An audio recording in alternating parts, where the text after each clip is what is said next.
કોસંબા સુરત જિલ્લામાં ફરી એક વખત વિકરાળ આગની ઘટના।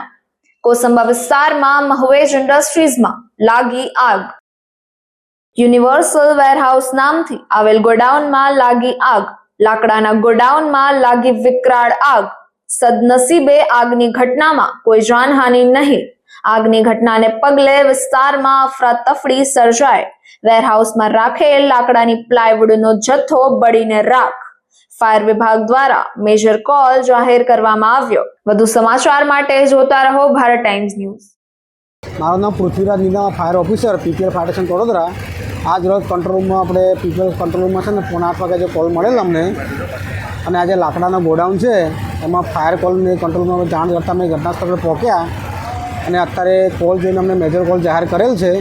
આપણે મતલબ પાનોલી ફાયર જીઆઈડીસી ફાયર સ્ટેશનની ગાડીઓ, ઈઆરસીની ગાડીઓ કરીને ટોટલ અત્યારે હાલમાં છે ને 5 ફાયર ફાઈટરો અહીંયા ઘટના સ્થળ પર છે અને બીજી બી 2-3 ફાયર સ્ટેશનની ગાડીઓ મંગાવેલી છે। કોઈ જાનહાનિના સમાચાર અત્યારે જે તપાસ પ્રમાણે કોઈ જાનહાનિના સમાચાર મળ્યા નથી, અને આ કેવી રીતે લાગી આપણે તપાસ કર્યા પછી ખબર પડશે અમને।